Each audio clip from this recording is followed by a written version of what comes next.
Bum bum bum bum bum bum bum bum bum bum bum bum. The Peter Dislike Show. Bum bum bum bum bum bum bum. Well, we're quickly approaching 5 days of no caffeine, and once again, this is my first time.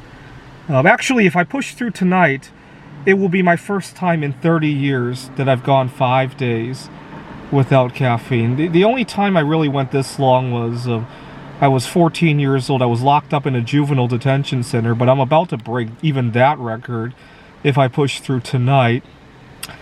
And I most likely will, because I'm really thinking about my art project. You know, it's a mixed bag.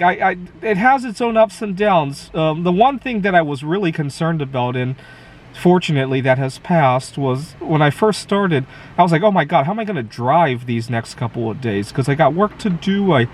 I don't have the luxury of sitting at home working 5 different jobs like how some people do, right? I wouldn't want to do that. I work because I'm dedicated to my job, not just to collect money, right?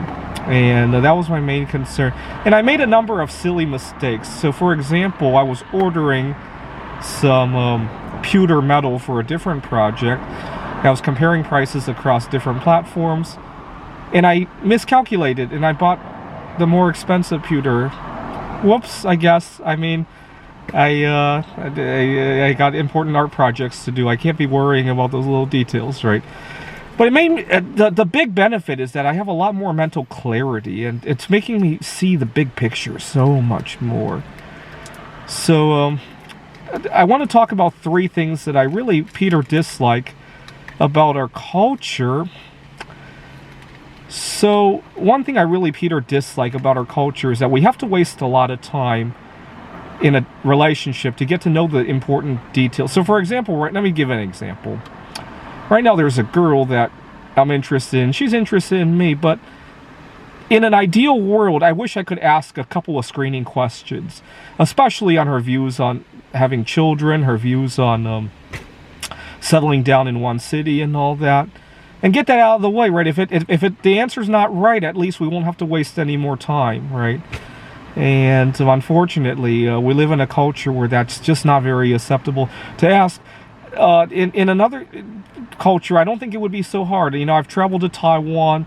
Sometimes even just at the grocery store at the checkout line, the cashier will make small talk about, believe it or not, about sexuality and children and family life. You'd be surprised how openly that gets discussed. And then in Poland, I've actually dated a couple of Polish girls, and we screened that out on the front end instead of wasting a lot of time, right? Now, you might say, well, what's the big deal? If it doesn't work, you can still make a friend or something. The big deal is that we only have a finite amount of time and money, right? If I had infinite time and money, I would totally agree with that idea, right? Another issue is, I really, Peter, dislike that we can't trust each other at work. So I recently asked for a day off for the solar eclipse in April.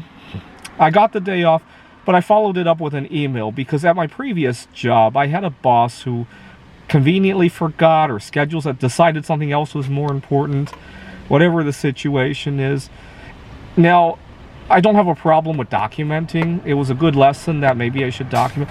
What I, Peter, dislike is the fact that I even have to do it. I wish I could have a heart-to-heart relationship with my boss, with my colleagues. You know, I wish we could be one big family and love each other, right? Not work against each other, right? I think in Taiwan it would play out a lot differently in terms of the work culture. Certainly in most parts of Europe. I wish there was more acceptance for people who have differences in relationships and eating habits also. I talked about in my last video, people don't even know what they're eating. And I really, here's another thing I, Peter, dislike about our society. A lot of people don't know what they're doing. It's almost like their left hand doesn't know what the right hand is doing. I'll give you an example. Speaking of the food allergies again, I was living in a hostel. One of my biggest pet peeves is when people eat finger foods and they dust their hands everywhere.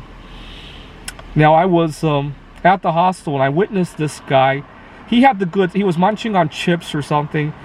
And it turns out I wasn't allergic to that stuff, but I liked his attitude. He cupped his other hand beneath his chin to catch any crumbs that might fall, which is great.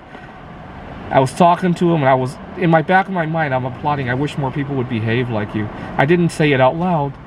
He finishes those chips, and then he proceeds to dust off his hands. Why even bother to cup your hands below your chin if you're going to dust off your... My point is that people live without even knowing what they're living for. And so that's definitely not a concept that would exist in other parts of the world, especially not in Eastern Europe, right? People live to live, right? All right, this is the Peter Shit Show. Bum bum bum bum bum bum bum bum bum bum bum. The Peter Shit Show. Peter Dislike Show. My caffeine, I need it. Bum bum bum bum bum bum bum.